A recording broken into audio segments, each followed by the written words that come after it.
এই রাজ্যে আমার চাইতে বড় কেউ নেই। আমার ধন, সৈন্য, সিংহাসন সবই অটুট। আমি কারও মুখাপেক্ষী না, এমনকি আল্লাহরও না। হুজুর, ক্ষমা করবেন। আপনি যা কিছু পেয়েছেন তা আল্লাহর দেওয়া। অহংকার মানুষকে ধ্বংস করে। আমি নিজের কৃতিত্বেই আজ এখানে। আল্লাহ কোথায়? আমি তাকে কোথাও দেখি না। সেই দিন থেকে রাজ্যে শুরু হয় এক অদ্ভুত পরিবর্তন। বাদশাহের অহংকার আকাশ ছুঁতে থাকে, কিন্তু আল্লাহর রহমত আস্তে আস্তে সরে যেতে থাকে। হে আমার রব, এই রাজ্যের বাদশা তোমাকে অস্বীকার করছে। তুমি যদি চাও তাকে হেদায়েত দাও, আর যদি সে না ফেরে তবে এমন শিক্ষা দাও যেন সে বুঝে শক্তি একমাত্র তোমারই। হাফিজ ছিলেন এক গোপন দোয়ার মানুষ। তিনি রাজদরবারে ছিলেন না, কিন্তু তার কান্না পৌঁছে যেত আসমানে, আর আসমানের মালিক তার বান্দার দোয়া শুনে থাকেন।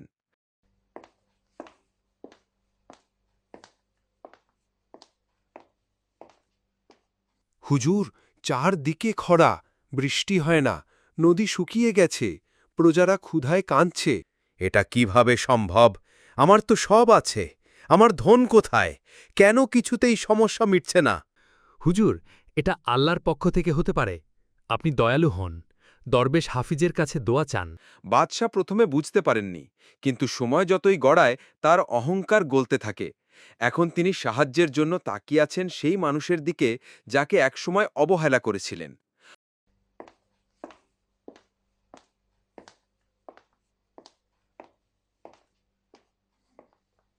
হাফিজ, আমি ভুল করেছি। আমি তোমার দোয়া চাই। আমাকে ক্ষমা করে দাও।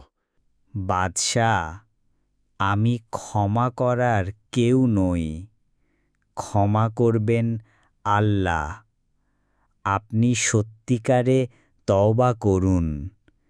তিনি রহমতের মালিক।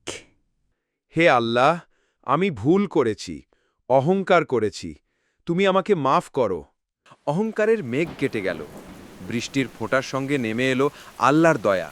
সেই বাদশাহ যে একদিন আল্লাহকে অস্বীকার করেছিল, আজ কান্না ভেজা চোখে হাত তুলেছে আকাশের মালিকের দিকে। আমি আজ জানলাম, সিংহাসন নয়, আল্লাহর রহমতই আসল শক্তি।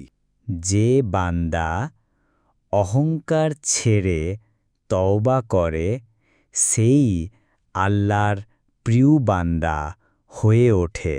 এভাবেই এক অহংকারী বাদশাহ হয়ে উঠল একজন নরম মনের মানুষ। দরবেশ হাফিজ ছিলেন সেদিনের নায়ক, যিনি রাজত্ব করতেন নিজের দোয়ায় আর আল্লাহর ভয় দিয়ে।